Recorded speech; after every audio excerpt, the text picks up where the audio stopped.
जय राधा माधव कुंज बिहारी, जय राधा माधव कुंज बिहारी, जय गोपीजन बल्लभ गिरिवरधारी, जय गोपीजन बल्लभ गिरिवरधारी,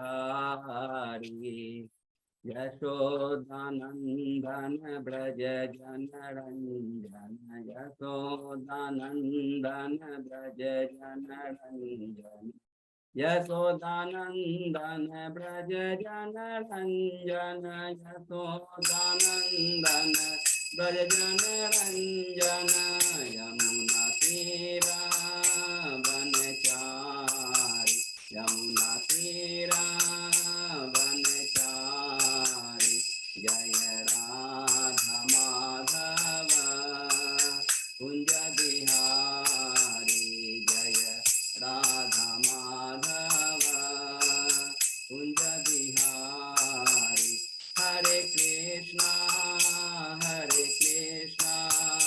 कृष्णा कृष्णा हरे हरे, हरे राम राम राम हरे हरे, हरे कृष्णा कृष्णा कृष्णा हरे हरे, हरे राम राम राम हरे हरे, हरे कृष्णा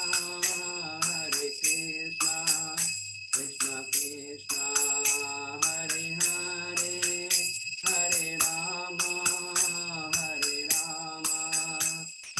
राम हरे हरे, गोविंद बोलो हरि गोपाल बोलो, गोविंद बोलो हरि गोपाल बोलो, राधा रमन हरि गोविंद बोलो, श्री राधा रमन हरि गोविंद बोलो, जय राधा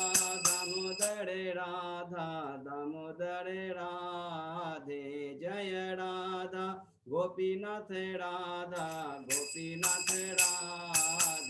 जय राधा मदन मोहन राधे, जय राधा कुंज बिहारी राधे, जय राधा गोविंद राधे, जय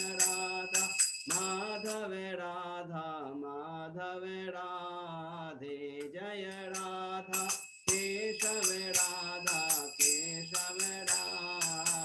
जय राधा मधुसूदन राधे, जय राधा रस बिहारी राधे, जय राधा श्याम सुंदर राधे, जय जगन्नाथ बलदेवा जय सुभद्रा, जय गौरानिताय श्री श्री गौरानिताय, जय जय प्रभुपाद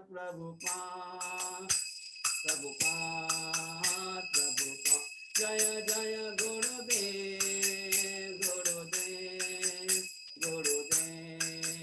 गुरुदेव निताय गौर हरि बोल, हरि बोल। हरे नाम संकीर्तन की जय, राधा माधव की जय, श्रील प्रभुपाद की जय। भक्तों के चरण में दंडवत प्रणाम। हरि हरि बोल। बहुत सुंदर कीर्तन अजय प्रताप प्रभु ने किया और इतने ही सुंदर विग्रहों का दर्शन कराया। प्रभु ये विग्रह कहाँ के थे? आज बाहर के हैं, कहीं सिगा टोगा फिजी के, फिजी के। हरि बोल। देखिए भगवान कृष्ण का इतना सुंदर रूप, राधा रानी का कितना सुंदर। हरि बोल। बहुत बहुत धन्यवाद। मैंने व्हाट्सएप पर देखा उसका, फिर वो करके वीडियो में नहीं प्रभु बहुत ही सुंदर, बहुत बहुत धन्यवाद प्रभु। मंदिर भी बहुत सुंदर टेम्पल माता। हरि बोल। यहाँ दंड में प्रणाम प्रभु। यहाँ बैठे बैठे आप हम लोगों को पूरे हमारे प्रभुपाद जी के द्वारा इसका सारे विग्रहों का दर्शन करा रहे हैं। बहुत बहुत धन्यवाद अजय प्रताप प्रभु को सुंदर कीर्तन के लिए, सुंदर विग्रहों का दर्शन कराने के लिए। सभी भक्तों को धन्यवाद सुंदर कीर्तन करने के। हरि बोल। तो अभी हम लोग मंगलाचरण करते हैं। ओम अज्ञानतिमिरान्धस्य ज्ञानांजन शलाकया चक्षुरुन्मीलितं येन तस्मै श्री गुरुवे नमः। श्री चैतन्य मनोभीष्टं स्थापितं येन भूतले स्वयं रूप गदा मह्यं ददाति स्वपदान्तिकं।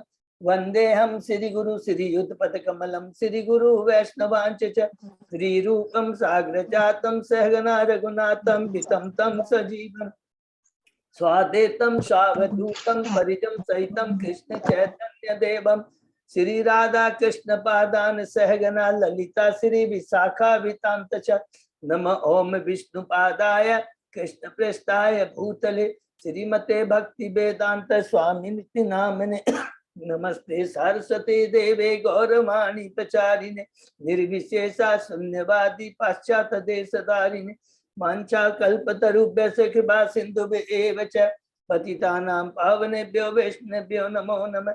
नमो महावदान्याय कृष्ण प्रेम पदायते कृष्णाय कृष्ण चैतन्य नामने गौरकृष्ण। हे कृष्ण करुणा सिंधु दीन बंधु जगतपति गोपेश गोपिका कान राधा कान नमस्ते। तप्त कांचन गौरांगी राधे बिंदाबनेश्वरी विषभानुसुते देवी प्रणमामि हरिप्रिय। नीलांचल निवासाय नित्याय परमात्मने बलभद्र सुभद्रायां जगन्नाथाय ते नमः। जय श्री कृष्ण चैतन्य प्रभु नित्यानंद श्री अद्वैत गदाधर श्रीवासादि गौर भक्तबिंद मुखम करोति वाचालम पंगु लंघे गिरिं यत्कृपातमहं वन्दे श्री गुरु मदीनतारिणं परमानंद माधवम श्री चैतन्य ईश्वरं। हरे कृष्ण कृष्ण कृष्ण हरे हरे हरे राम राम राम हरे हरे। श्री श्री मंगलाचरण की जय। शिला प्रभुपाद की जय। हरे कृष्णा। आज के इस भागवतम चर्चा कथा में सभी भक्तों का हार्दिक स्वागत है। सभी भक्तों के चरणों में मेरा सादर दंडवत प्रणाम है। हम याद करेंगे कितने हम भाग्यशाली हैं। गुरु आचार्य महाभागवत परम वैष्णव की असीम कृपा है, राधा गोविंद की असीम कृपा है कि हम सब भक्त लोग मिल करके गत कई दिनों से श्रीमद् भागवतम के आपस में मिलकर चर्चा कर पा रहे हैं। कैंटो 3 के हम अभी लास्ट अध्याय हैं, 33वें अध्याय में है, जिसका शीर्षक है कपिल के कार्यकलाप। कि माता देहूति ग्लोरीफाई कर रही है कि आपके कार्यकलाप जो अद्भुत हैं, दिव्य हैं। तो उसका वर्णन हम लोग सुन रहे हैं। इसके पहले 31 अध्याय हमने कंप्लीट की, 32 अध्याय कंप्लीट किए। संक्षेप में दोहराते हैं। प्रथम 4 अध्याय में विदुर जी और उद्धव जी के प्रश्न और उत्तर। उद्धव जी के प्रश्न है भगवान के वृंदावन और वृंदावन के बाहर की लीलाओं का प्रश्न है और उसका उत्तर देते हैं विदुर जी। और अंत में 4थे अध्याय में दिव्य ज्ञान प्राप्त करना चाहते हैं विदुर जी, किंतु उद्धव जी उन्हें भेज देते हैं मैत्र मुनि के पास। मर्यादा को ध्यान में रखते हुए 5वें 6ठे अध्याय में हमने पढ़ा विदुर जी स्टार्ट करते हैं किसका प्रश्न करना, मैत्र मुनि से। पहले उन्होंने किया था उद्धव जी से, अब वहां पर हरिद्वार में आकर जब मैत्र मुनि से मिलते हैं तो उनसे पूछते हैं जीव के बारे में और भगवान की ये जो सृष्टि है सर्ग के बारे में पूछते हैं डिटेल में। और उसके बाद में 7वें अध्याय में प्रवेश करते हैं और दूसरे प्रश्न करते हैं विदुर जी ईश्वर तत्व जीव तत्व के बारे में। 8वें अध्याय में ब्रह्मा जी का कैसे प्राकट्य होता है। 9वें अध्याय में ब्रह्मा जी कैसे स्तुति है। 10वें अध्याय के अंदर में प्राकृतिक सृष्टि माने सर्ग और वैकृतिक सृष्टि विसर्ग के बारे में पढ़ा। 11वें अध्याय के अंदर परमाणुओं से काल की गणना, ये है शीर्षक, जिसके अंदर में हमने समय के बारे में, हमने युगों के बारे में, मनवंतर के बारे में और कल्प के बारे में पढ़ा। ब्रह्मा जी की एक दिन को एक कल्प कहते हैं और अलग अलग कल्प का अलग अलग नाम है। 12वें अध्याय से शुरू होता है ब्रह्मा जी की सृष्टि। सर्ग का काम पूरा हो गया है जो हमने 6वें अध्याय में पढ़ लिया है, 5वें 6वें। अब भगवान ये कार्य विसर्ग का कार्य, माने जब भगवान ने विराट रूप की सृष्टि कर दी, 14 भुवनों को स्थापित कर दिया, जीव को अब उनके कर्म स्वभाव के साथ ब्रह्मा जी को स्थापित करना है। तो यहाँ ब्रह्मा जी का प्राकट्य होता है 8वें अध्याय में। 12वें अध्याय में ब्रह्मा जी की सृष्टि शुरू होती है। तो पहले 5 अविद्या को उत्पन्न करते हैं और उसके बाद में वो प्रथम उनके पुत्र हैं चतुष्कुमारों को उत्पन्न करते हैं। तो ब्रह्मा जी के प्रथम जो है पुत्र जो चतुष्कुमार है सबसे बड़े हैं। उसके बाद में रुद्र को उत्पन्न करते हैं, क्योंकि चतुष्कुमारों ने गृहस्थ जीवन अपनाने के लिए मना कर दिया था, इसलिए वो क्रोधित हो जाते। याद रखेंगे सब में ये भगवान की ही लीला है। इसलिए उनके भवों से रुद्र उत्पन्न होते हैं और उसके बाद में 10 और संतानें उत्पन्न होती है। 9 ऋषि हैं और एक नारद मुनि है। अंत में कपल को उत्पन्न करते हैं स्वयंभू मनु और सतरूपा। 13वें अध्याय में हमने पढ़ा बराह भगवान का प्राकट्य लीला, जिसके अंदर में भगवान किस श्वेत बराह के रूप में किस पर पृथ्वी का उद्धार करते, पृथ्वी को उद्धार करते हैं, जिससे कि स्वयंभू मनु पूरी सृष्टि को विस्तार कर सके। और 14वें अध्याय में हम लोग देखते हैं और 13वें अध्याय में भी दूसरे बराह नील बराह रक्त बराह का भी संक्षेप में वर्णन है, जिसमें किस पर हिरण्याक्ष को भगवान उद्धार करते हैं। 14वें अध्याय में थोड़ा सा टर्न लेता है। कश्यप मुनि और दीति के बारे में हमने पढ़ा कि किस प्रकार शीर्षक संध्या समय माता दीति का गर्भ धारण करना, कि संध्या समय माता दीति गर्भ धारण करती है और उसके चलते उसके गर्भ में 2 असुर आते हैं, पश्चाताप करती है, लेकिन कश्यप मुनि उन्हीं पर विश्वास दिलाते हैं कि तुमने पश्चाताप किया, भगवान से तुम्हारे पुत्र का उद्धार करेंगे और प्रहलाद जैसा महान भक्त तुम्हारा पौत्र होगा। 15वें अध्याय में हम लोगों ने पढ़ा ईश्वर के साम्राज्य का वर्णन, जिसके अंदर ब्रह्मा जी किस प्रकार देवताओं को बताते हैं कि ये जो पूरा ब्रह्मांड भयभीत लग रहा है इसका कारण किस प्रकार चतुष्कुमार भगवान के वैकुंठ में जाते हैं, जय विजय से द्वारपालों से मिलते हैं। जय विजय नहीं वर्णन नहीं है, द्वारपालों से मिलते हैं और उसके बाद में द्वारपाल जब उन्हें रोकते हैं अंदर जाने से, क्रोधित हो जाते हैं और उन्हें अभिशाप देते हैं। स्वयं भगवान आते हैं और क्षमा चाहते हैं अपने दासों के कार्य के लिए। 16वें अध्याय में है कि चतुष्कुमारों द्वारा द्वारपालों को अभी साप, ये है शीर्षक की किसमें भगवान कहते हैं ये सारी लीला मेरे द्वारा नियोजित। इस 17 से लेकर करके 19वें अध्याय में हमने पढ़ा हिरण्याक्ष और भगवान वराह की लीला, कि किस प्रकार हिरण्याक्ष 100 वर्षों के तक माता दीति के गर्भ में रहने के बाद वे जन्म लेते हैं।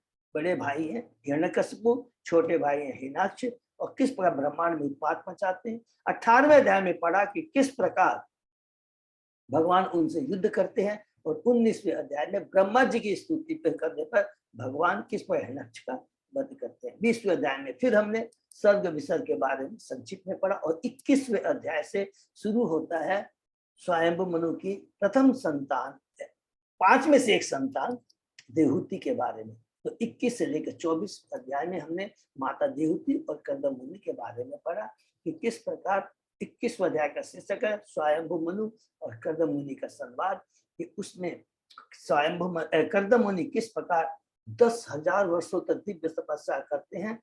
भगवान उनको दर्शन देते हैं और उनको कहते हैं कि तुम्हारी जो दिव्य इच्छा है एक गुणवती पत्नी पाने की, वो स्वयं बहुत जल्दी ही पूरी होगी। स्वयं स्वयंभू मनु परसों के दिन एकदम एग्जैक्ट डेट देके जाते हैं, अपनी पत्नी और पुत्री को लेकर तुम्हारे पास में आएंगे। भगवान का प्रकट हो जाते हैं, स्वयंभू मनु अपनी पत्नी पुत्री को लेके आते हैं। कर्दम मुनि उनका बहुत स्वागत करते हैं। 22वें अध्याय में प्रवेश करते हैं। शीर्षक है देहूति माता कर्दम मुनि का परिणय, उनका किस प्रकार ब्याह होता है, किस प्रकार स्वयंभू मनु सर्वप्रथम कर्दम मुनि को ग्लोरीफाई करते हैं, फिर अपनी पुत्री को ऑफर करते हैं, कर्दम मुनि एक्सेप्ट करते हैं और स्वयंभू मनु वापस चले जाते हैं अपनी पत्नी को साथ में बहुत सारा दहेज दी करके। 23वें अध्याय में प्रवेश करते हैं। माता देहूति का शौक बहुत ही सुंदर कि किस प्रकार वो अपने पति कर्दम मुनि की सेवा करती है और कर्दम मुनि को प्रसन्न करती है। और कर्दम मुनि कहते हैं कि मैं भगवत प्रसाद दूंगा, लेकिन देहूति माता उसके पहले चाहती है कि भगवान की जो इच्छा है संतान, कृष्णमय संतान को उत्पन्न करना, उसको ध्यान में कहती है मुझे मां बनने का सौभाग्य प्रदान कर। कर्दम मुनि प्रसन्न हो जाते हैं और उनके 9 पुत्रियां उत्पन्न होती हैं, जिनका ब्याह ब्रह्मा जी के 9 ऋषि पुत्रों से होता है। और अंत में देवती यहाँ कहती है कि अभी तक तो मैंने केवल भौतिक इंद्रियों का भोग किया है, मुझे अब आप वो ज्ञान दीजिए जिससे मैं अपनी अज्ञानता संशय से मुक्त हो सकूं। 24 अध्याय में प्रवेश करते हैं। शीर्षक है कर्दम मुनि का वैराग्य, जिसमें भगवान कर्दम मुनि कहते हैं स्वयं भगवान तुम्हारे पुत्र के रूप में प्रकट होंगे और तुम्हें अपने दिव्य ज्ञान की तलवार से तुम्हारे सारे संशय को, तुम्हारे शंकाओं को, अज्ञानता को नष्ट कर देंगे। स्वयं ब्रह्मा जी आकर के देवती माता को कहते हैं और फिर कर्दम मुनि भगवान कपिल के पास जाते हैं, जो उनके पुत्र हैं, पुत्र के रूप में अवतार दिए हैं, प्रकट हुए हैं कि आपकी बड़ी कृपा है कि आप हमारे जैसे बद्ध जीव के घर में जन्म लिए। भगवान कहते हैं ये मैंने तो तुम्हें वचन दिया था, एक तो ये कारण है, और दूसरा अपने ज्ञान की माध्यम से माता देहूति कि मैं सारे संशय ज्ञानता को दूर कर। यहाँ समाप्त होता कर्दम मुनि देव का जो है, और कर्दम मुनि किस प्रकार भगवान से विदा लेकर के भगवान की भक्ति करके भगवान के धाम चले। 25वें अध्याय में शुरू होता है भगवान कपिल और माता देहूति का हरि बोल। किस प्रकार कपिल भगवान माता देहूति को सांख्य दर्शन के बारे में बताते हैं, एनालिटिकल स्टडी डिटेल। प्रथम 25 अध्याय में शीर्षक है भक्ति योग की महिमा। तो किस प्रकार देवती प्रश्न करती है, पहला मैं और मेरे की जो कलुषित भावना हो से मुझे मुक्त कीजिए। भगवान कहते ये तो ज्ञान मैंने प्राचीन काल में भी ऋषियों को दिया था, और वो है अपनी चेतना को, कलुषित चेतना को शुद्ध करना, जिसके लिए एकमात्र उपाय है, विधि है और दवा है, वो भगवान की भक्ति। और वो भक्ति किसे करनी चाहिए? स्वरूप सिद्ध व्यक्तियों के संसर्ग में, एसोसिएशन में, संगति में आके करना चाहिए। तो दूसरा प्रश्न करती है कि भक्ति किस तरह की करूं? कहते हैं तुम्हें तीव्र भक्ति, भाव भक्ति करनी है। फिर हम लोग 26 अध्याय में प्रवेश करते हैं। शीर्षक है प्रकृति के मूलभूत सिद्धांत, जिसमें भगवान कपिल कहते हैं उस परम पुरुष की विभिन्न कोटियों के बारे में मैं तुम्हें ज्ञान प्रदान करूंगा। हरि बोल। भगवान परम है, वो पर ब्रह्म है, जीव ब्रह्म है। परम ब्रह्म अपनी शक्ति के माध्यम से इस भौतिक जगत को प्रकट करते हैं, आते हैं, लेकिन उसमें विरक्त नहीं, उसमें लिप्त नहीं होते। जीव है, मेरा अंश है, लेकिन भौतिक जगत में आकर करके वो बंध जाता है। और इसीलिए मैंने ये प्रकृति को बनाया कि प्रकृति का डिटेल में वर्णन करते हैं, कैसे जिससे जगत पूरा बनता है। प्रधान, महत्त्व, नित्य अहंकार जो सत्वगुण में रहता है, रजोगुण में, तमोगुण रहकर किस प्रकार 28 एलिमेंट के बारे में हमने डिटेल में पढ़ा। 27वें अध्याय में पढ़ते हैं प्रकृति का ज्ञान, जिसमें हमने जीव तत्व के बारे में पढ़ा। जीव सूर्य के समान है, वो या भौतिक जगत में आता है, वो अपनी गुणता को खोता नहीं है।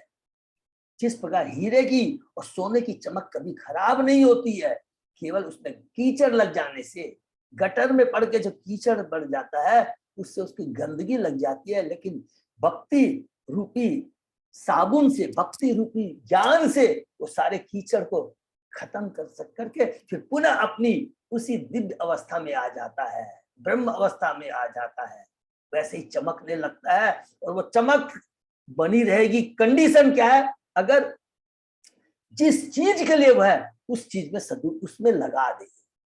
जैसे जो हमने पढ़ा, हीरा और सोने को कहाँ होना चाहिए?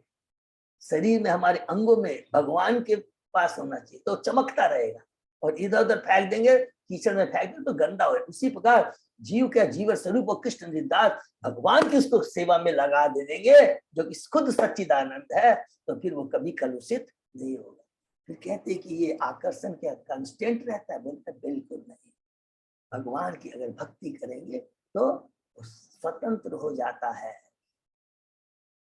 स्वतंत्र में दो बड़े यूज है। क्या है कि उसकी आसक्ति भौतिक के प्रति खत्म हो जाती है, केवल एक ही आसक्ति रहती है, क्या? भगवान की भक्ति। न तो ब्रह्मा का पद, न अष्ट सिद्धियां, न स्वर्ग के आनंद की इच्छा होती है। 28वें अध्याय में प्रवेश करते हैं।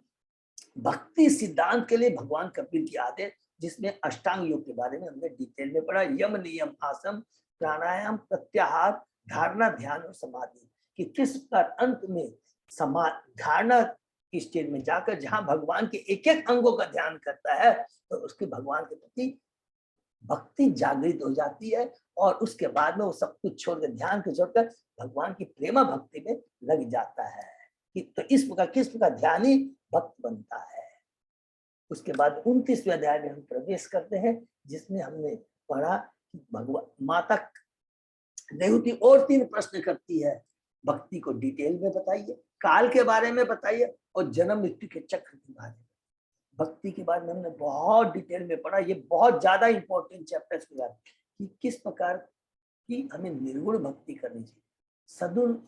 सतोगुणी रजोगुणी तमोगुणी से ऊपर है निर्गुण भक्ति और उसके लिए हमें कुछ भक्ति के अंग का पालन करना पड़ता है, हमारे नियत कर्म करने पड़ते हैं, हमें भगवान की भक्ति करनी पड़ती है और किसके लिए, गुरु के शरण में जाकर और फिर भक्ति कर करके हमें प्रचार करना पड़ता था, उसमें वर्ड लिखे दीनों पर दया। और भक्ति करते समय ये है भक्ति के कोई अपराध नहीं होना चाहिए, ये ज्ञान बना रहना चाहिए कि सभी जीव भगवान के अंश, सभी जीव के हृदय में परमात्मा का रूप है। लेकिन अपने कर्म और स्वभाव के अनुसार हर जीव को जो अलग अलग शरीर मिलता है उसकी अलग अलग चेतना होती है और चेतना के अनुसार ज्ञान ये होना चाहिए कि सभी भगवान के अंश है, सभी के हृदय में परमात्मा है और प्रैक्टिकल व्यवहार कैसा नहीं चाहिए, चेतना के अनुसार होना चाहिए। और यहाँ पर जब भी हमसे कोई प्रचार कार्य में कोई बोल दे कि इतना सुंदर जवाब है, केवल यहाँ से एकदम स्ट्रिक्टली हम जवाब दे सकते हैं। भगवान ने खुद ही कहा चेतना के अनुसार मैंने जीवों को शरीर दिया नंबर 1, और एक जीव दूसरा जीव का कैसे भोजन बनता है यही पूरा इसी कपिल भगवान ने साक्षात्कार दिया है। ये याद रखें कि पेड़ पौधे में भी चेतना होती है लेकिन उनकी चेतना क्या होती है, आच्छादित होती है और इसलिए वो मनुष्य का भोजन। एक एक चीज का वर्णन कोई भी हमको यहाँ पर कंफ्यूज नहीं कर सकता, इतना सुंदर है कि किस प्रकार व्यवहार होना चाहिए चेतना के अनुसार। और उसके बाद में फिर अंत में हमने पढ़ा काल के बारे में। काल ही भगवान का स्वरूप है, काल से ही सारा ये भौतिक जगत काल के बस में रहता है। जीव बहुत कुछ यहाँ भोगता है, अर्जित करता है, प्राप्त करता है, लेकिन काल एक समय आने पर सब चीज को नष्ट कर देता है। केवल एक ही चीज रहती है, भगवान की भक्ति साथ जाती है। ये हुआ हमने 29वें अध्याय में।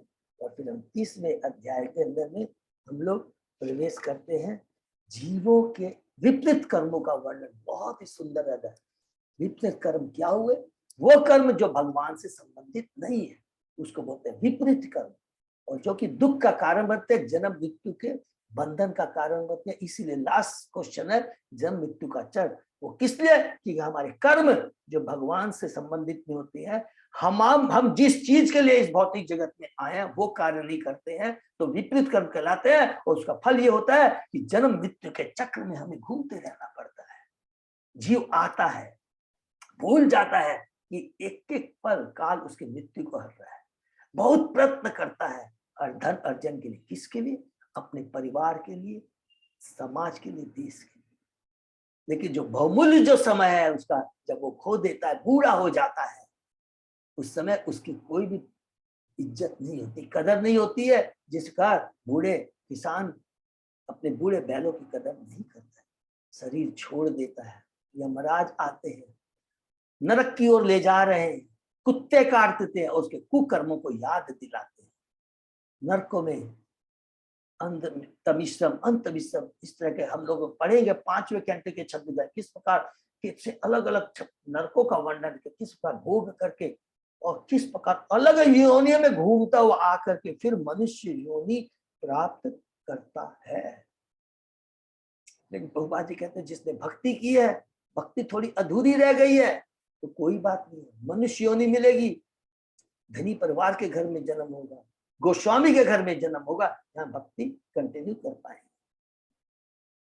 31वें अध्याय में प्रवेश करते हैं। जीवों की गतियों के विषय में बहुत ही इसका हमने पढ़ा कि किस प्रकार जीव पुनः माँ के गर्भ में आता है, धीरे धीरे धीरे 7वें महीने में उसको चेतना आती है, अपनी गलती का एहसास करता है, भगवान से प्रार्थना करता है कि मैं जैसे गर्भ में आऊंगा मैं तुम्हारी भक्ति कर कर करके पुनः इस भौतिक जगत में आने का कोई स्कोप ही नहीं छोड़ूंगा। लेकिन गर्भ से बाहर आता है, सब कुछ भूल जाता है और उसका 3 गुणों से बंद कर वही कार्य करता रहता है। और इसके में अंत में यहाँ पर बहुत पावरफुल बात यहाँ पर कहते हैं भगवान कपिल कि मनुष्य को अपनी असली प्रकृति की जीवन स्वरूप इष्ट नित्यता, इसको सदैव ध्यान रखना चाहिए और बिना किसी आसक्ति के केवल आध्यात्मिक दृष्टि बनाए हुए, वैराग्य दृष्टि बनाए हुए अपने उद्देश्य कि मैं भगवान का अंश हूं, भगवान की सेवा के निमित्त हूं, उसको ध्यान में रखते हुए दृढ़ निश्चय होकर, दृढ़ता होकर के इस संसार में विचरण करना चाहिए। और अभी हम लोगों ने पढ़ा था 33 अध्याय के पहले श्लोक में, अगर वो ऐसा करता है तो भौतिक जगत में भी वो मुक्त बन जाता है। और इसी को कहते हैं मनुष्य शरीर का सदुपयोग, और इसमें कोई कंजूसी नहीं बरतनी चाहिए। ये पढ़ा हमने 31 में। 32वें अध्याय में कर्म बंधन बहुत सुंदर है, जिसके अंदर में गृह मेदी की बहुत भर्त्सना की है भगवान कपिल ने।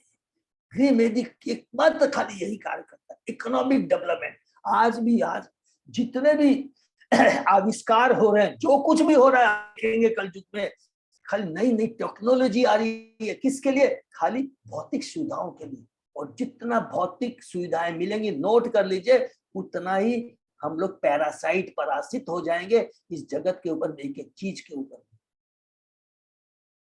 आज जरा से भी 1 मिनट बिजली नहीं रहती है, हम लोग भ्रमित हो जाते हैं। इंटरनेट का कनेक्शन नहीं चला जाता, हम लोग एकदम डिस्टर्ब हो जाते हैं। ये देख लीजिए, इसका एक एक चीज को हमको समझना है। उसके बाद में कहते हैं लेकिन जो भगवान की भक्ति में रहते हैं वो हमेशा कृष्ण को केंद्र में कार्य करते हैं। लेकिन जो गृहमेधी है, कुछ भी अर्जित कर ले, ब्रह्मा जी, चतुष्कुमार, मरीचि जैसे ऋषियों को भी इस भौतिक जगत में वापस आना पड़ता है। हाँ, अगर वो भगवान की भक्ति करते हैं तो ब्रह्मलोक में भी जाकर के वहां से भगवान की भक्ति करके भगवान के धाम चले जा सकते हैं। लेकिन अगर भक्ति नहीं करते हैं तो उन्हें भी इस भौतिक जगत में वापस आना पड़ता है। और लास्ट में भगवान कपिल बहुत अच्छी बात करते हैं, लेकिन जो भगवान के प्रति ईर्ष्या रखते हैं, दुराचारी है, अत्यंत लालची है, गृहस्थ के प्रति अधिक आसक्त है, जो अभक्त है, उनको ये ज्ञान नहीं देना चाहिए। केवल उन्हीं को देना चाहिए जो कोई श्रद्धा तथा भक्ति पूर्वक मेरा ध्यान करता है, मेरी भक्ति करता है और मेरी भक्ति कर करके धाम जाने का वो क्या होता है, एलिजिबल हो जाता है, क्वालिफाई हो जाता है। ये 32वें अध्याय में हमने पढ़ा। और 33वां अध्याय जो अभी चल रहा है, यहाँ पर पूरा खत्म होता है भगवान के उपदेश, दिव्य ज्ञान, 7 प्रश्नों का उत्तर। अब माता देहूति भगवान को ग्लोरीफाई करती है, कहती है बहुत ही सुंदर कि आप गर्भोदक्षाई विष्णु के रूप में ब्रह्मा जी को जन्म देते हैं, और उस ब्रह्मा जी को जो प्रथम जीव है, अज कहलाते हैं, उनको भी आप साक्षात दर्शन नहीं देते हैं जब आपके पास अप्रोच करते हैं। लेकिन मेरे ऊपर इतनी बड़ी असीम कृपा है कि आप मेरे पुत्र के रूप में प्रकट हुए। इसका उत्तर क्या है, इनर मीनिंग क्या है? कि जो भगवान के शुद्ध भक्त होते हैं उन्हीं को भगवान प्राकट्य होते हैं, उनको दर्शन देते हैं। पद कितना ही ऊंचा मिल जाए, जब तक भगवान की भक्ति नहीं है तो भगवान का साक्षात दर्शन नहीं हो सकता। कि जीवों के लिए कहते हैं, माता देवती कहती है, जीव को आप भौतिक जगत बनाया है क्योंकि जीव भौतिक जगत को भोगना चाहता है, और इसीलिए आपने ये भौतिक जगत बनाया है। फिर कहते हैं कि आपके चरण कमल इतने महान है, जिनका आस्वादन लेने के लिए स्वयं आप एक बालक के रूप में आते हैं, बट वृक्ष के बेल पत्ते को बैठकर अपने ही अंगूठे को चूस करके जानना चाहते हैं कि आपके चरण कमलों में कितना आनंद है। बहुत सुंदर बोलती है।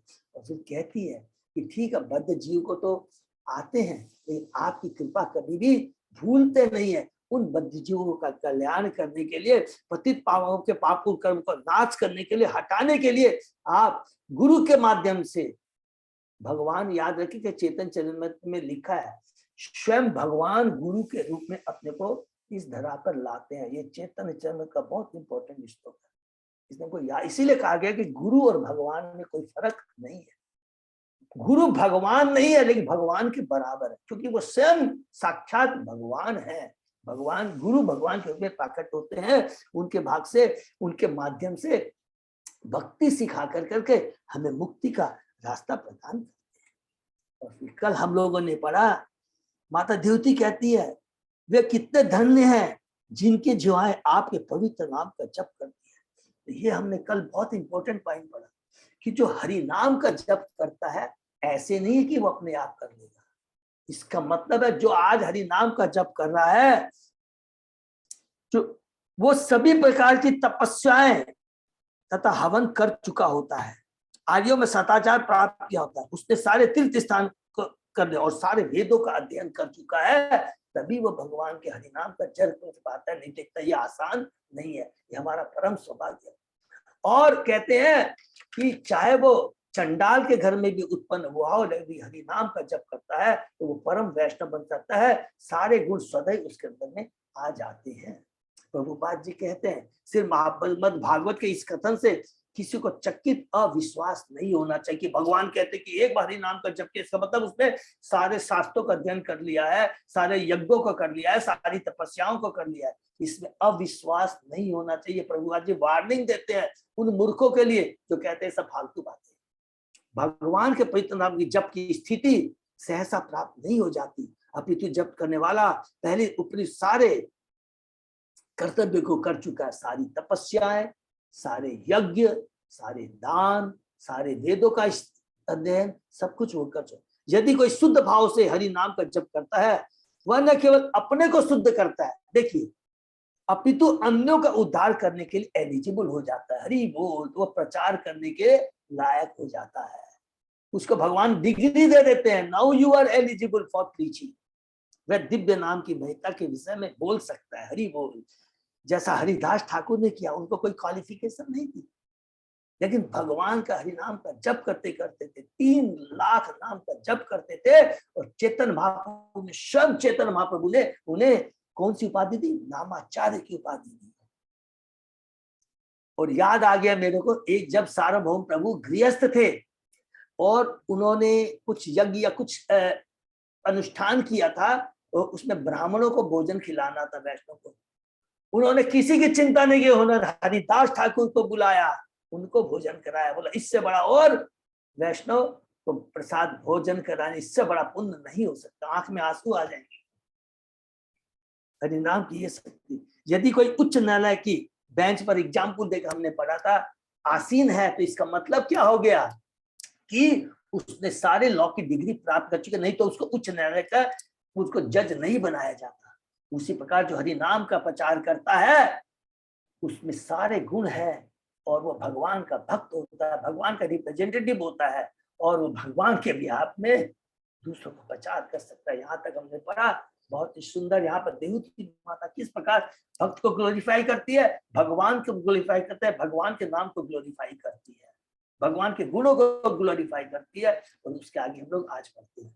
ओम नमो भगवते वासुदेवाय, ओम नमो भगवते वासुदेवाय, ओम नमो भगवते वासुदेवाय। नारायण नमस्कृत नरं चैव नरोत्तमं, देवी सरस्वती व्यासं ततो जयमुदीरये।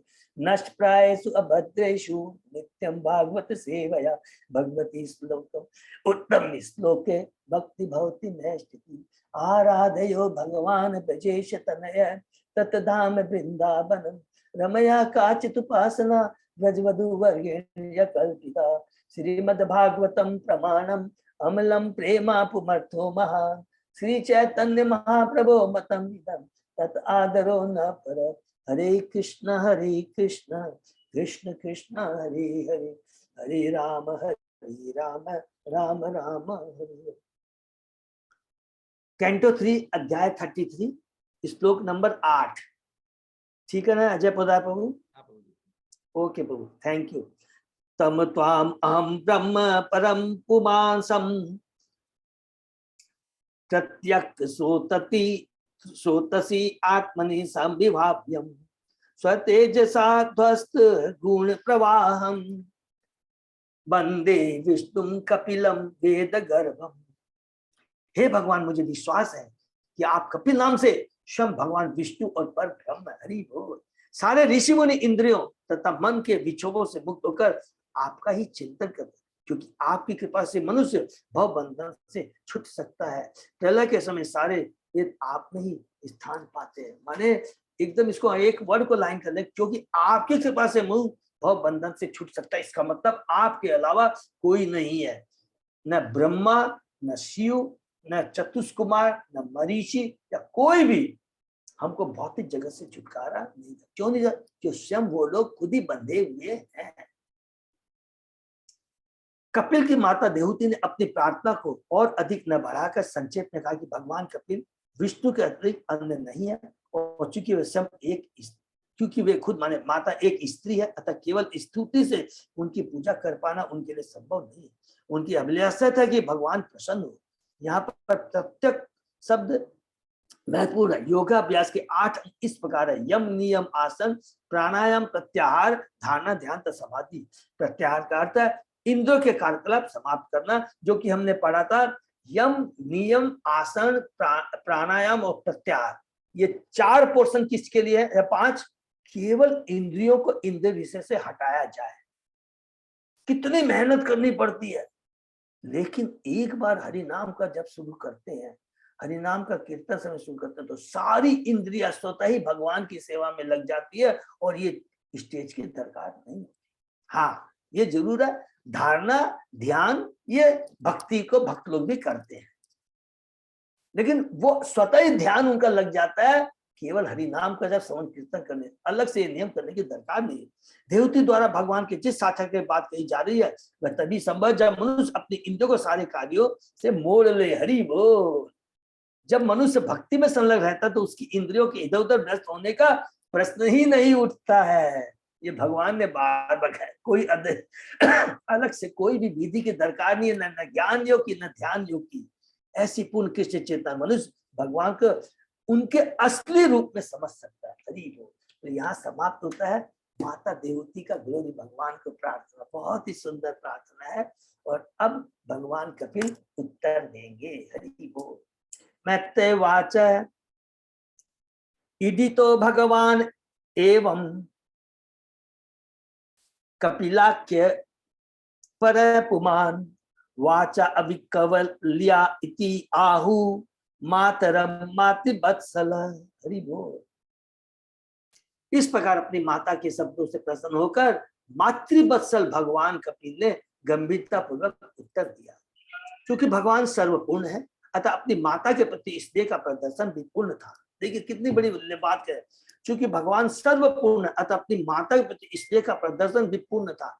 और याद रखेंगे, भगवान पूर्ण है, और भगवान का अपने शुद्ध भक्तों के प्रति जो स्नेह रहता है, पूरा भाव भी पूर्ण होता है। हम लोग हैं जो अपनी इंद्रिय रहकर भगवान से मुख मोड़ लेते हैं, लेकिन नोट कर लेंगे कि भगवान कभी भी अपनी आत्माओं से मुख नहीं मोड़ते। वो सदैव हमेशा हमारे साथ रहते हैं, परमात्मा के रूप में हृदय में, और गुरु के रूप में सदैव चत रूप में परमात्मा अंदर से और बाहर से गुरु के साथ, गुरु के रूप में सदैव हमारे साथ रहते हैं।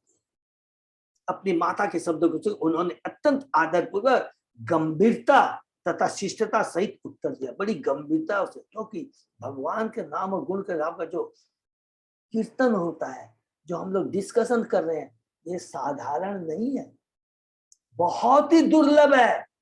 कि जहां ये कीर्तन होता है, जहां डिस्कशन होता है, वो जगह, वो वातावरण सारी दिव्य हो जाती है, हमारी चेतना दिव्य हो जाती है। ये साधारण भौतिक नहीं रहती है, हमेशा याद रखें। क्योंकि ये इतना दिव्य गंभीर सब्जेक्ट है। क्यों कि एकमात्र इसी प्रवचन से, डिस्कशन से हम इस भौतिक जगत से मुक्त हो सकते हैं। इसके अलावा कोई दूसरा साधन नहीं है, इसीलिए बहुत सीरियस सब्जेक्ट है। कपिल वाच मार्गेनानेन माता ते सुसेव्येन उदितेन में आस्थितेन पराम काष्ठम अचिरात अवरोध्यसि। भगवान ने कहा, हे माता, मैंने आपको जिस आत्म साक्षात्कार के मार्ग का उपदेश दिया है वह अत्यंत सुगम है। हरि बोल। सरल है, सुगम है।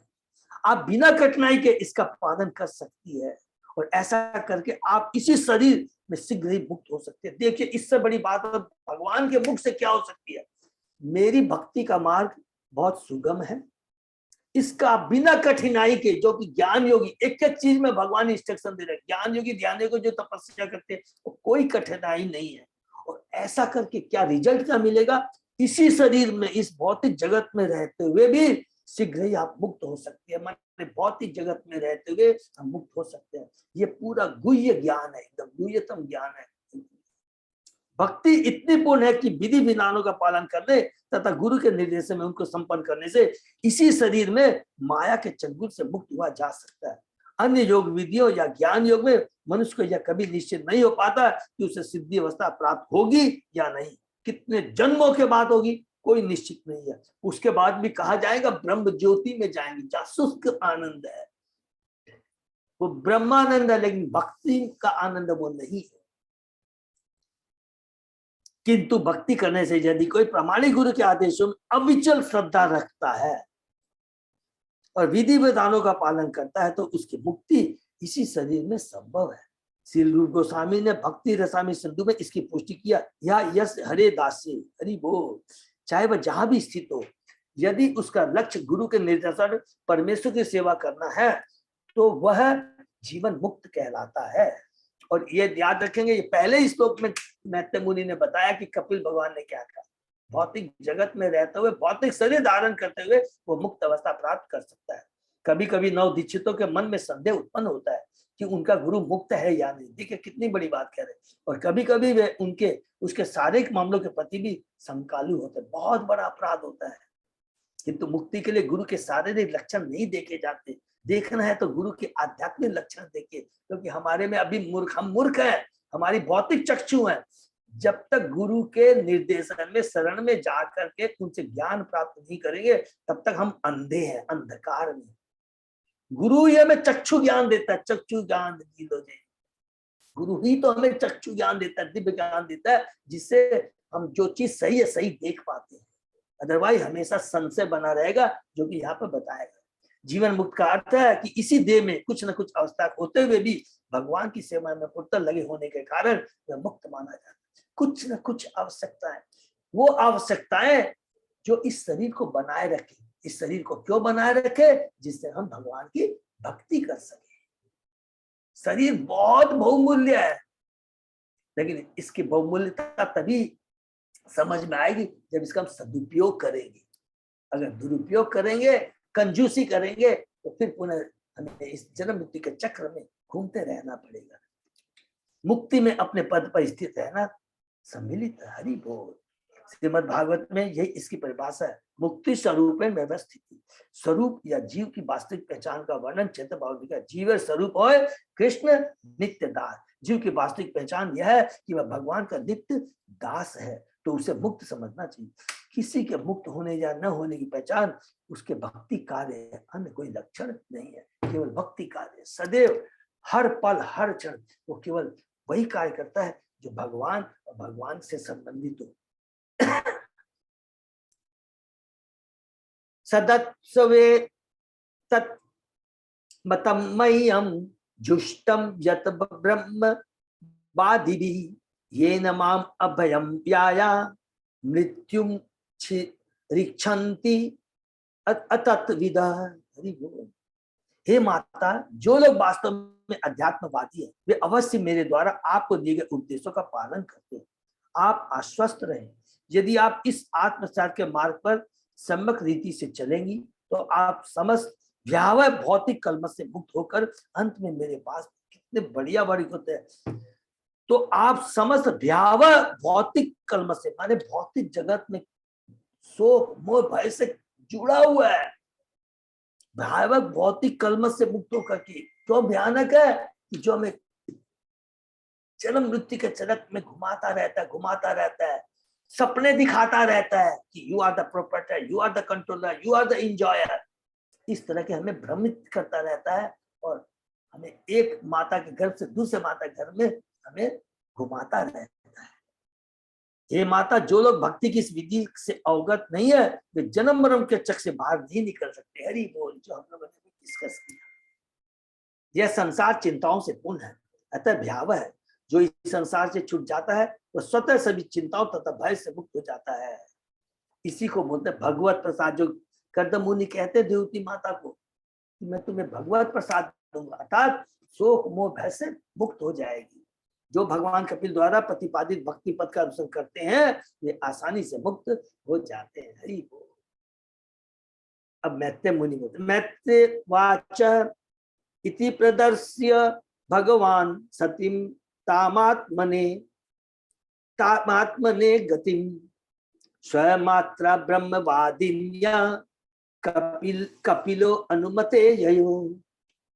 श्री मैत्रेय ने कहा, अपनी ममतामयी माता को उपदेश देकर भगवान कपिल ने उनसे आज्ञा मांगी और अपना लक्ष्य पूरा हो जाने के कारण उन्होंने अपना घर छोड़ दिया।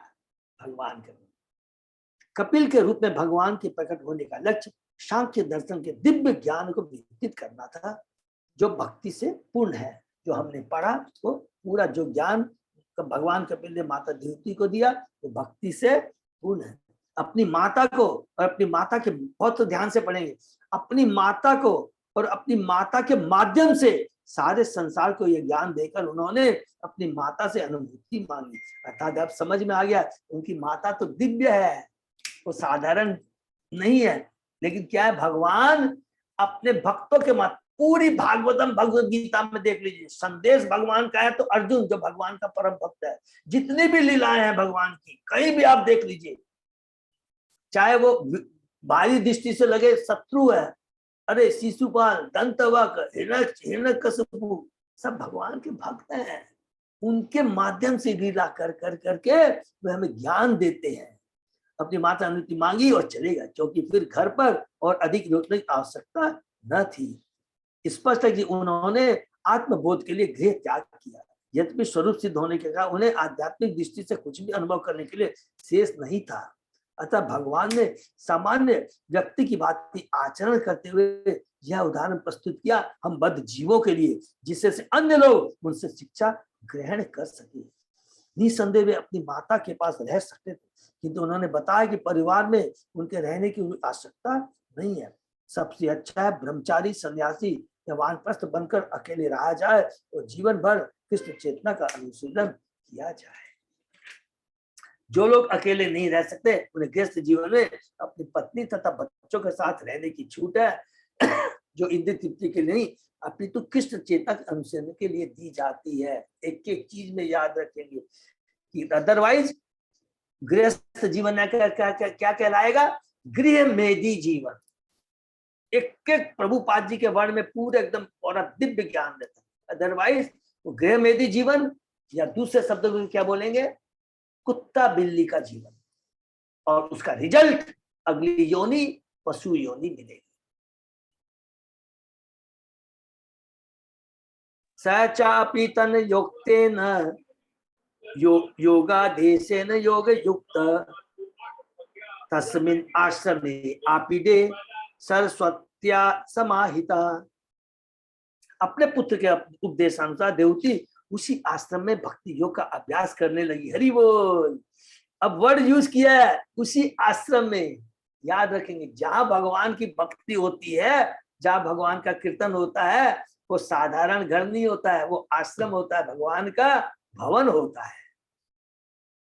भक्त उन्होंने कर्दम मुनि के घर में समाधि लगाई, जो फूलों से इस प्रकार सुसज्जित था मानो सरस्वती नदी का फूलों का मुकुट हो। क्योंकि हमने पढ़ा था कि जब, कौन से अध्याय में हम लोगों ने पढ़ा था, 22वें अध्याय में, 22-23 में, कि किस प्रकार जब वो भगवान तपस्या करती है देवती माता, भगवान प्रसन्न हो जाए, कर्दम मुनि प्रसन्न हो जाते हैं। और उसके बाद में कहती है तुम्हें भगवत प्रसाद दूंगा। तब वो कहती है पहले मुझे मां बनने का सौभाग्य प्रदान। कितना सुंदर वर्णन है। फिर हमने पढ़ा था किस प्रकार कर्दम मुनि ने माता देवती के लिए गगनचुंबी महल बनाया था। याद है ना सब लोगों को? तो वही याद दिलाता है। लेकिन माता की माँ देवती माता की उसके प्रति कोई आसक्ति नहीं है, ये जरूर समझना। देवती ने अपना घर नहीं छोड़ा, क्योंकि स्त्री के लिए घर छोड़ने की कभी भी संस्कृति नहीं दी जाती। वे पराश्रिता थी, यही देहूति विवाह के पूर्व अपने पिता मुनि के संरक्षण में, फिर उनके पिता कर्दम मुनि को सौंप दिया। अपनी युवावस्था में अपने पति के संचरण में थी और तभी उन्होंने पुत्र रूप में कपिल को जन्म दिया। जो ही पुत्र बड़ा हुआ उनके पति के घर त्याग दिया। वे चाहती तो घर छोड़ सकती थी, किंतु उन्होंने ऐसा नहीं किया। वे घर में ही रहकर अपने महान पुत्र कपिल मुनि के उपदेश के अनुसार भक्ति योग का अभ्यास करने लगी। उनके भक्ति योग के कारण ही उनका पूरा घर सरस्वती नदी पर फूल के मुकुट सा बन गया था। हरि बोल। कितनी बड़ी याद है। एक माता को शुरू में अपने पति के संरक्षण में, शादी होने के बाद में अपने पति के संरक्षण में, और जब पति नहीं रहे तो अपने पुत्र के संरक्षण में रहना चाहिए। ये भागवतम का संदेश है, याद रखें। अब बिछनावगा कपिशाम जटिलान कुटिल कुटिल लकान आत्मानं चो अक्षोग्र तपसा बिभ्रति चोरिणम कृशम। वे 3 बार स्नान करने लगी और इस तरह उनके घुंघराले काले काले बाल क्रम से भूरे पड़ गए। तपस्या के कारण उनका शरीर धीरे धीरे दुबला हो गया और वे पुराने वस्त्र धारण किए रही। वो चिरिणम, चिरिणम कृशम माने पुराने वस्त्र, चीर उनके चित्रों से ढकी। जोगी ब्रह्मचारी वानप्रस्थ तथा सन्यासी दिन में कम से कम 3 बार प्रातः, मध्याह्न तथा सायंकाल स्नान करते हैं। यहाँ तक कि कुछ गृहस्थ, विशेष रूप से ब्राह्मण भी इसका पालन करते हैं, जिन्होंने ब्राह्मण दीक्षा ली है। देवती एक राजा की पुत्री और राजा तुल्य की पत्नी भी थी। यद्यपि कर्दम मुनि राजा न थे, किंतु अपने योग से उन्होंने देवती को दासियों समेत तथा समस्त ऐश्वर्य के साथ रखा। किंतु उन्होंने अपने पति के रहते ही तपस्या सीख ली थी। देखिए, इसको अंडरलाइन करेंगे। किंतु उन्होंने अपने पति के रहते ही तपस्या सीख ली थी, क्योंकि शादी की थी, तन मन धन से उन्होंने अपने भक्त रूपी पति की बहुत तन मन धन से सेवा की थी, तो उसी समय उसने तपस्या सीख ली थी। अतः उन्हें संयम बरतने में कोई कठिनाई नहीं हुई। फिर भी अपने पति तथा पुत्र के चले जाने के बाद उन्हें कठिन तपस्या करनी पड़ी, जिससे वे दुर्बल हो गई। आध्यात्मिक जीवन में अधिक मोटा होना अच्छा नहीं है, अपितु मनुष्य को दुर्बल होना चाहिए, क्योंकि मोटा होने पर आध्यात्मिक ज्ञान की प्रगति में बाधा पहुंचती है। मनुष्य को न तो अधिक खाना चाहिए, न अधिक सोना चाहिए, न अधिक आराम करना चाहिए। उपदेशामृत, ऐच्छिक रूप से मनुष्य को कम भोजन करना चाहिए तथा कम सोना चाहिए। यही किसी योग के साधन की विधियां है, चाहे वह भक्ति योग हो या ज्ञान योग या हठि योग। प्रजापते कर्दमस्य तपो योग विरजिम भितम स्वगार्यस्थयम अनुमयम प्रार्थनयम वैमानिके। प्रजापति कर्दम का घर तथा उसकी गृहस्थी उनकी तपस्या तथा योग के बल पर इस प्रकार समृद्धि थी कि उनके ऐश्वर्य से आकाश में विमान से यात्रा करने वाले लोग भी ईर्ष्या करते थे, लेकिन याद रखेंगे कोई आसक्ति नहीं। इस श्लोक में आया कथन कि कर्दम मुनि की गृहस्थी को देखकर बाह्य अंतरिक्ष के पुरुष भी ईर्ष्या करते थे। इसका मतलब क्या हुआ कि देवताओं में हमको डिस्कस करना है, माने जस्ट फॉर नॉलेज, कि 3 गुणों से जितने भौतिक सब बंधे होते हैं उनमें भी ईर्ष्या होती है। इंद्र में भी ईर्ष्या है, देवताओं में भी ईर्ष्या है। वस्तु तो स्वर्ग के निवासियों के लिए है। उनके विमान आजकल के विमानों जैसे नहीं होते थे जो केवल एक देश से दूसरे देश तक उड़ान भरते हैं, अपितु उनके विमान एक लोक से दूसरे लोक तक यात्रा करने में समर्थ है। श्रीमद् भागवत में ऐसे अनेक उल्लेख है जिनसे प्रकट है कि एक लोक से दूसरे लोक तक यात्रा करने की सुविधाएं थी, और कौन जाने अब भी वे यात्रा कर रहे हो। प्रभु पाद जी का हरि बोल। तो हमने पढ़ा है ना कि अष्ट सिद्धि प्राप्त करके एक लोक से दूसरा लोक जा सकते हैं, छोटा से छोटा बढ़ सकते हैं, बड़ा से बड़ा बन सकते हैं, कुछ भी कर सकते हैं, जो चाहे तो ध्यान करके प्राप्त कर सकते हैं, सब कुछ भी। ये सब चीज अष्ट सिद्धि से इजीली पॉसिबल हो जाता है। हमारे विमानों तो अंतरिक्ष यानों की गति अत्यंत सीमित है, किंतु हम पहले ही देख चुके हैं कि कर्दम मुनि बाह्य अंतरिक्ष में ऐसे विमान से यात्रा करते थे जो नगर जैसा था, और उन्होंने सभी लोगों की यात्रा की थी।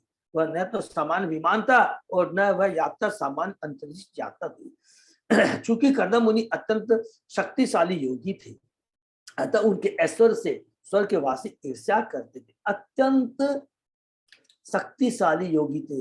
योगी नाम अपनी सर्वेशाम, गीता के 6 स्थान परम योगी थे। माने कोई आसक्ति नहीं थी उसमें। पयफेन निभाषय्या दांता रुक्म परिच्छदा आसनानि च हेमानि शु इस पर अस्तर अस्तराणि च। यहाँ पर कर्दम मुनि के घरेलू ऐश्वर्य का वर्णन हुआ है। चादर तथा चटाइयां दूध के फेन के समान श्वेत थी, कुर्सियां तथा बेंचें हाथी दांत की बनी थी और वे सुनहरी जरीदार वस्त्र से ढकी थी तथा पलंग सोने के बने थे जिन पर अत्यंत मुलायम गद्दियां थी। स्वच्छ स्फटिक कुडयेषु महामार्कतेषु च रत्न प्रतिभा आभांति ललना रत्न संयुता। घर की दीवारें उत्तम कोटि के संगमरमर की थी और बहुमूल्य मणियों से अलंकृत थी। वहां प्रकाश की आवश्यकता न थी क्योंकि इन मणियों की किरणों से घर प्रकाशित था। घर की स्त्रियां आभूषणों से अलंकृत थी। प्रभुपाद जी का तात्पर्य पढ़ने से सारा दिमाग खुल जाता है। इस कथन से पता चलता है गृहस्थी का ऐश्वर्य बहुमूल्य मणियों, हाथी दांत अच्छे संबंध तथा सोने और मणियों से बने साज समाज से प्रदर्शित होता था। कपड़े भी सुनहरी जरी से युक्त, हर वस्तु का कुछ न कुछ मूल्य था। वहां आज के जैसा साज सामान न था जो मूल्य रहित प्लास्टिक या निम्न धातु का बना होता है। वैदिक सभ्यता का ढंग था कि घरेलू काम में जो भी वस्तु प्रयुक्त होती थी वह मूल्यवान होती थी। आवश्यकता पड़ने पर इनका विनिमय किया जा सकता था। माने बुरा समय आने के बाद उसको बेच कर सकते थे, लेकिन आज की जो चीज बनी है वो कूड़ा कुछ भी नहीं मिलेगा।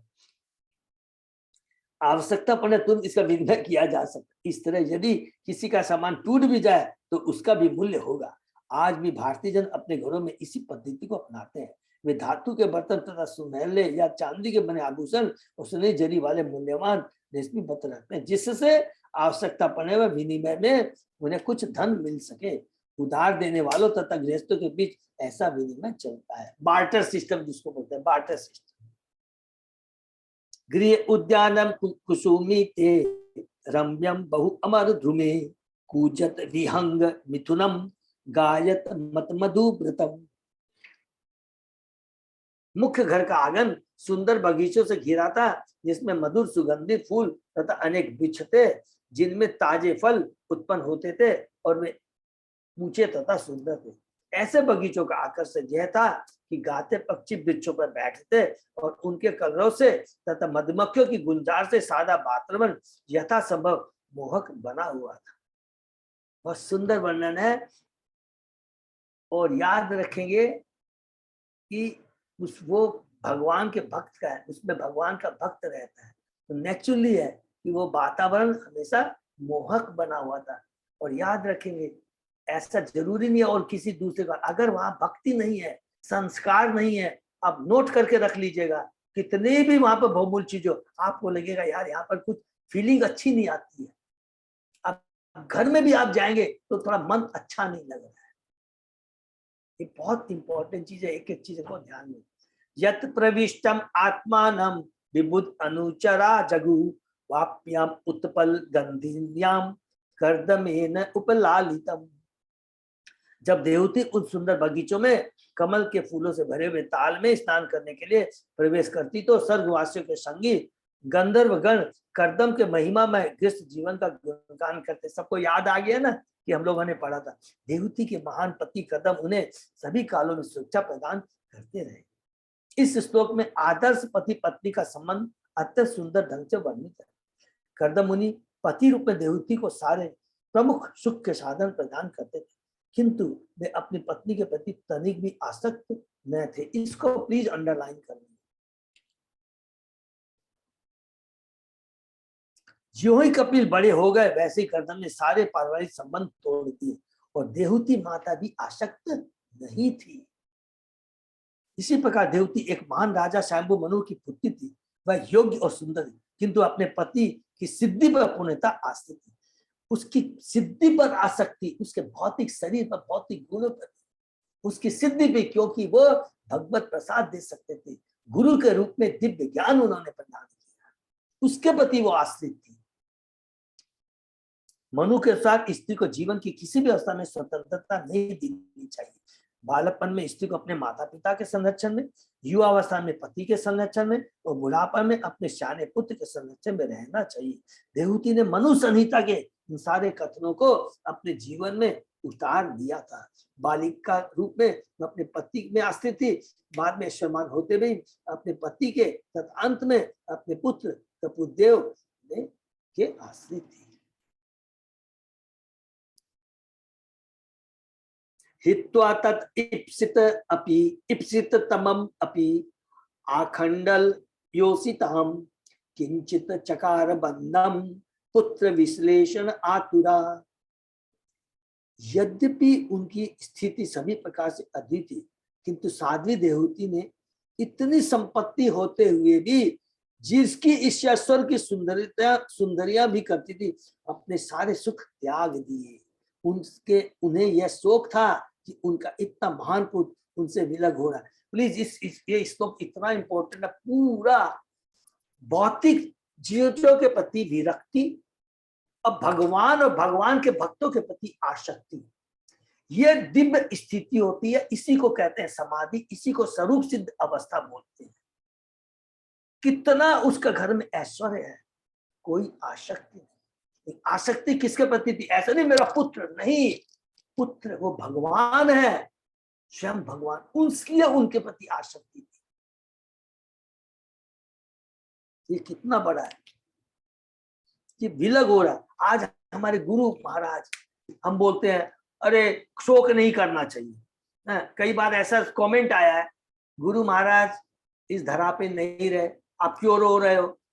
तो वो भौतिक दृष्टि से मूर्ख लोग सोचते हैं, अरे एक महान परम वैष्णव का संग हमें नहीं मिल रहा इसलिए रो रहे हैं। गुरु ने हमको ऐसा नहीं है कि बहुत भौतिक चीजें दी थी हम इंजॉय कर रहे थे, नहीं, उनका संग नहीं मिल रहा है, ये बड़े दुर्भाग्य की बात है। भक्तों का संग बहुत दुर्लभ है, भगवान की भक्ति बहुत दुर्लभ है, मनुष्य शरीर बहुत दुर्लभ है, इसलिए हम रो रहे हैं। तो एक एक चीज का हमको ध्यान रखना। देवती को अपने भौतिक सुख छोड़ने का दुख न था, किंतु वे अपने पुत्र के वियोग से अत्यंत शोकपूर्ण। यहाँ यह प्रश्न पूछा जा सकता है कि जब देवती को अपनी सारी सुविधाएं त्यागने का कोई शौक न था, तो अपने पुत्र के जाने का इतना शौक क्यों था? हरि बोल। वह अपने पुत्र के प्रति इतनी आसक्त क्यों थी? अगले श्लोक में इसका उत्तर दिया गया है। उनका पुत्र कपिल सामान्य पुत्र न था, वह भगवान था। कोई व्यक्ति भौतिक आसक्ति हो तभी त्याग सकता है जब उसकी आसक्ति परम उसके प्रति हो। इसको एकदम अंडरलाइन कर देंगे। एक म्यान में दो तलवारें नहीं रह सकती है। इसलिए पूरा पूरा भागवतम में कपिल भगवान ने एक ही दिया है कि तुम्हें संसार में कैसे विचरण करना चाहिए। भौतिक चीजों के प्रति अनासक्ति और भगवान के भक्तों के प्रति, भगवान के नाम गुण लीलाओं के प्रति आसक्ति, इसी को कहते हैं मुक्त जीवन, मुक्त अवस्था। कोई व्यक्ति भौतिक आसक्ति हो तभी चाहता है जब उसकी आसक्ति परम पुरुष के प्रति। इसकी व्याख्या भगवद गीता में हुई है, परम दृष्टा निवृत्त। जब किसी में आध्यात्मिक जगत के प्रति रुचि होती है तभी वह भौतिक जीवन के प्रति उदास रहता है। हरि बोल। तो हम यही विराम देते हैं। बहुत ही सुंदर यहाँ पर देव माता देवहूति का भगवान के का ग्लोरिफिकेशन, उसके भगवान कपिल जाते हुए भी कि किसको कहते आसक्ति। और हमेशा आप याद रखेंगे, अभी हम जितना भी इसके आगे पढ़ेंगे, जब हमारे पास में पोषणम आएगा, पोषणम भगवान कैसे पोषण करते हैं भक्तों के बारे में आएगा, हम देखेंगे। पृथु महाराज हो, युधिष्ठिर महाराज हो, जितने भी लोग हैं, सब लोगों ने एक समय आने पर घर छोड़ के चले गए। तो याद रखेंगे, आसक्ति नहीं थी बोल के छोड़ते चले गए, नहीं तो बुढ़ापे में इतनी आसक्ति रहती, अरे मेरा ये काम बाकी रह गया, मेरा ये रह गया। और वो लोग इतने बड़े बड़े साम्राज्य को छोड़ के जाते थे। बताइए बिना विरक्ति के ये चीज हो सकती है क्या?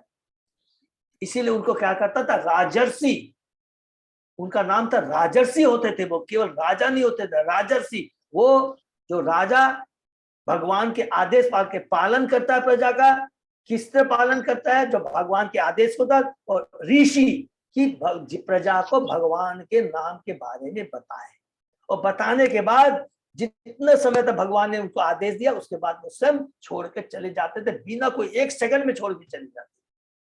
तो ये बहुत माने तत्व ज्ञान है। हरे कृष्णा। तो ये हम लोग विराम देते हैं। बहुत सुंदर है। हम लोग 33वां अध्याय ऑलमोस्ट शेष हो गया है। कल हमारा शायद हम लोग करेंगे और इस प्रकार तीसरा कैंटो कंप्लीट होगा। और ये बहुत ही इम्पोर्टेंट कैंटो 3 है, जो कि भगवान गुरु आचार्य की कृपा से हम लोगों ने दोहराया भी है और बार बार रिपीट किया है। और भगवान की कृपा रही तो कुछ ना कुछ तो हमारी चेतना में परिवर्तन अवश्य आएगा, इतना विश्वास है। हरे कृष्ण। हरे कृष्ण प्रभु जी, दंडवत प्रणाम। दंडवत प्रणाम प्रभु जी। देते हैं, किसी का कोई प्रश्न है तो पूछेंगे। हरे कृष्ण प्रभु जी। हरे कृष्ण, दंडवत प्रणाम प्रभु जी, दंडवत प्रणाम। हरे कृष्ण। प्रभु जी, हाँ प्रभु।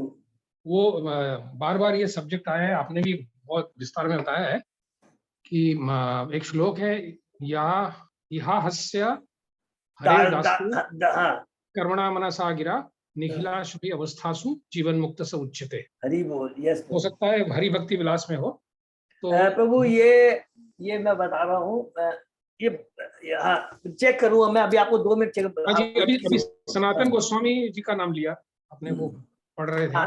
तो सनातन गोस्वामी ने ये बुक भी लिखा है। यस प्रभु। तो इसमें जो कर्म वाणी और मन से भगवान की सेवा करता है, भगवान की दास्ता करता है, उसे जीवन मुक्त कहा गया है। हरि बोल।